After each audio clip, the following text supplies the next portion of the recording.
Insinyur Joko Widodo, bukan penasihat hukum. Sekali lagi saya perjelas bahwa tim hukum Insinyur Joko Widodo. Tim hukum terdiri dari tim hukum Merah Putih, Pradi Bersatu, dan beberapa lembaga hukum yang dimiliki oleh para relawan. Nah, hari ini kita mau menanggapi terkhusus untuk persoalan di mana ada penyusup. Ya, dikatakan ada penyusup. Nah, ini kan artinya ini adalah ungkapan merendahkan martabat penegakan hukum.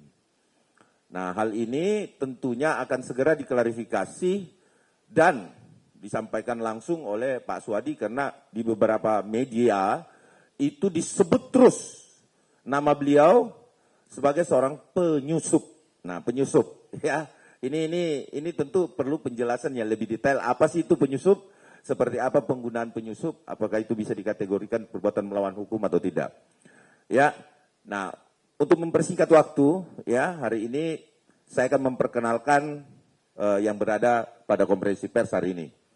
Hari ini ada Pak C. Suhadi sendiri, kemudian di samping kiri saya ada Kanjeng Pangeran Norman. Ya, kebetulan beliau juga adalah salah satu senior relawan terlama Bapak Insinyur Joko Widodo ya.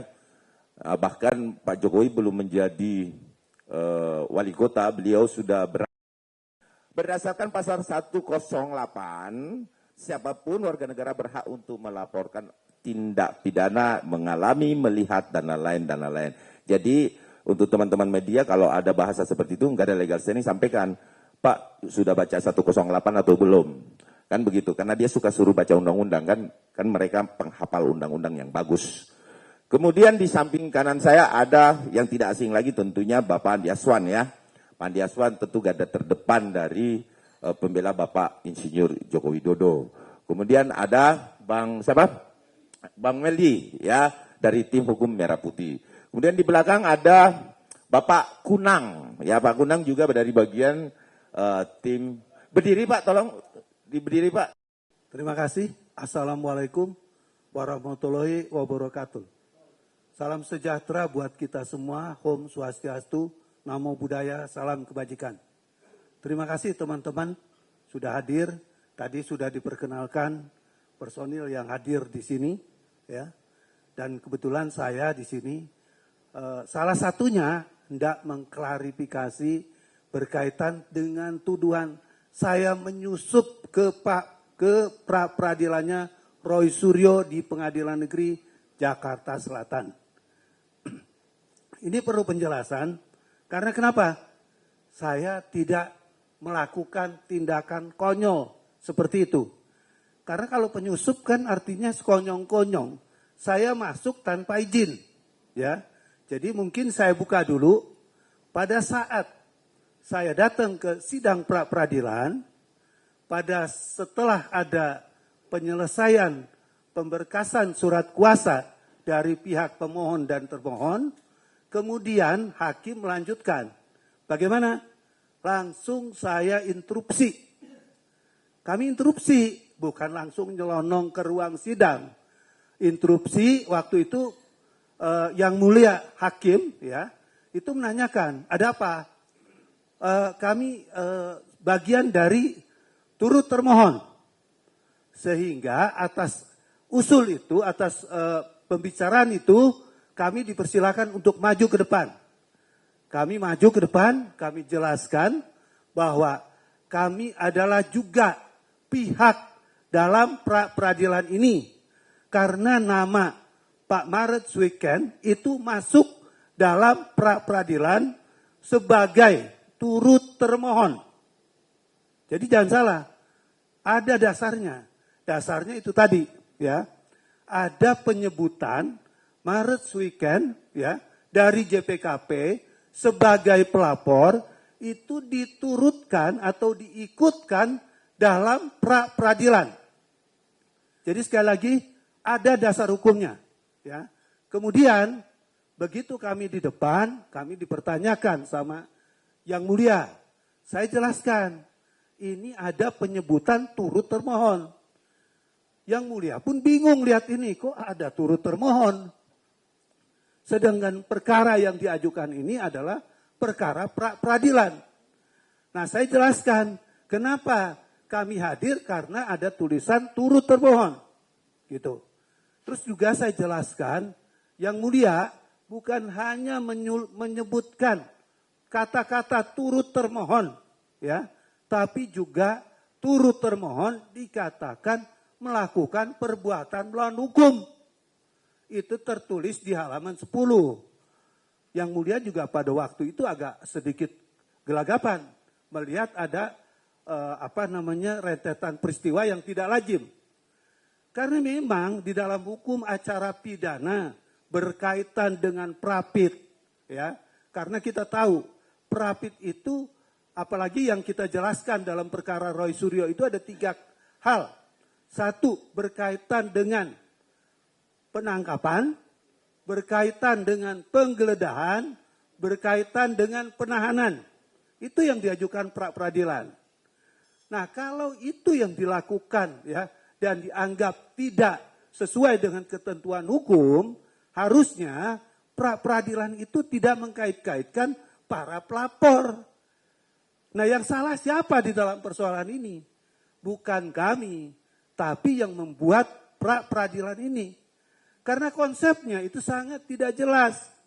Ya, sekali lagi saya katakan, itu di halaman 10 jelas-jelas. Para termohon, para turut termohon, itu dinyatakan sebagai perbuatan melawan hukum karena telah melaporkan pasal 160 KUHP yang lama. Gitu. Nah, kalau dikatakan sebagai perbuatan melawan hukum, kan kita melihat bahwa di dalam pra-peradilan itu adalah adopsi dari hukum acara perdata.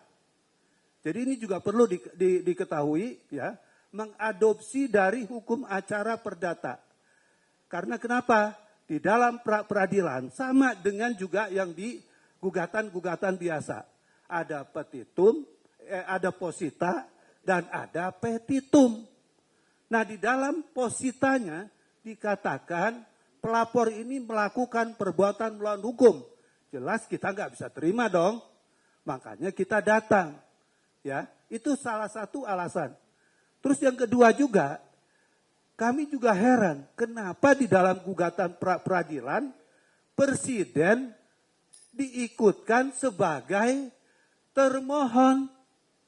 Padahal kita tahu presiden ini adalah kepala negara.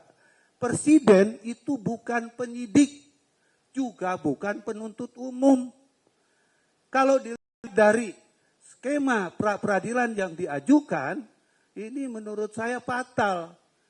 Karena kenapa? Substansi pra-peradilan, substansi peradilan itu telah mencampur urusan negaraan, bukan kepada mekanisme penyidikan benar dan salahnya. Ini yang kita kritisi juga. Makanya kita datang, kita ingin menjelaskan kedudukannya. Orang melapor berkaitan dengan masalah pelaporan.